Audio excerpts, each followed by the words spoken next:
अहिल्यानगर पुणे इकडे दोन कडा आष्टी, त्याच्यानंतर बीड जिल्हा, त्याच्यानंतर धाराशिव जिल्हा, सोलापूर जिल्हा, त्याच्यानंतर इकडे परभणी जिल्हा, लातूर जिल्हा, नांदेड जिल्हा, हिंगोली जिल्हा, त्याच्यानंतर इकडे जालना जिल्हा, ह्या पट्ट्यामध्ये काय होईल, आज बऱ्याच ठिकाणी तो मान्सून प्रगती केलेली दिसेल म्हणून हा अंदाज लक्षात यायचा.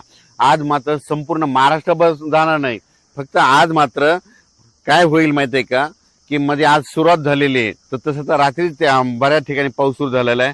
पण माझी शेतकऱ्याला विनंती आहे, शेतकऱ्याची पेरणी मी पहिल्यापासून म्हणतो की 3 टप्प्यात होणार आहे. 7 जून ते 14 जून मध्ये जर असा काही काही ठिकाणी पाऊस पडला आणि ईदभर ओल गेले तर त्यांच्या पेरण्या लागतील. त्याच्यानंतर काय होईल, 20 जून शेवटच्या आठवड्यात, जूनच्या 20 जून त्या 30 जून मध्ये एक पाऊस येईल, त्याच्यामध्ये पेरण्या होतील.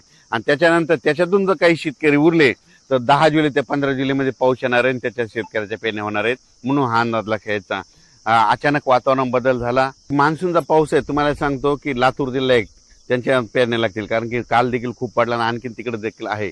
धाराशिव जिल्हा, बीड जिल्हा, परभणी जिल्हा, नांदेड जिल्हा, हिंगोली जिल्हा, त्याच्यानंतर सोलापूर जिल्हा, सांगली, त्याच्यानंतर सातारा, कोल्हापूर, अहिल्यानगर, पुणे ह्या पट्ट्यामध्ये मात्र मान्सून चांगला सक्रिय होणार आहे. त्याच्यानंतर विदर्भात पण काय होणार आहे, यवतमाळ जिल्हा, वाशिम जिल्हा, त्याच्यानंतर वर्धा, नागपूर, भंडारा, गोंदिया, चंद्रपूर, अकोला, अमरावती, बुलढाणा ह्या पट्ट्यामध्ये चांगला आहे मान्सूनचा पाऊस, चांगला सुरुवात करणार नाही आणि यांच्या देखील मात्र पेरणीला चांगला योग येईल म्हणून हे देखील लक्षात येतं.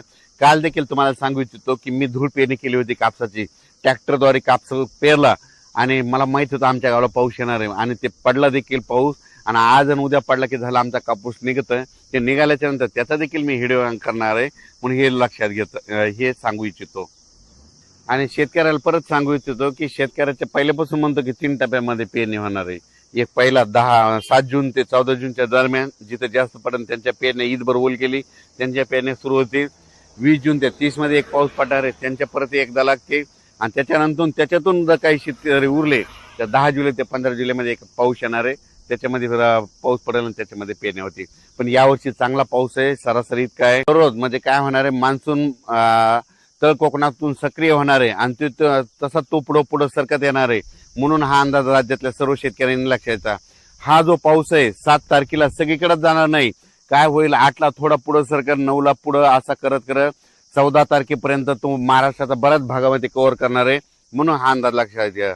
पण आज 7 तारखेला मात्र सगळ्या राज्यभर पसरणार नाही. आज फक्त काय झालं, तळ कोकणातून ते पाऊस पुढे सरकालाय आणि आज रात्रीपर्यंत बऱ्याच भागामध्ये मग काय होईल, सातारा, सांगली, सोलापूर, कोल्हापूर, अहिल्यानगर, पुणे, त्याच्यानंतर इकडे बीड जिल्हा, लातूर जिल्हा, धाराशिव जिल्हा, मराठवाड्यापर्यंत आते मदाल मारण आणि इकडे थोडी उत्तर महाराष्ट्राकडे काही जिल्ह्याकडे जाईल, म्हणून हे अंदाज लक्षात येतात.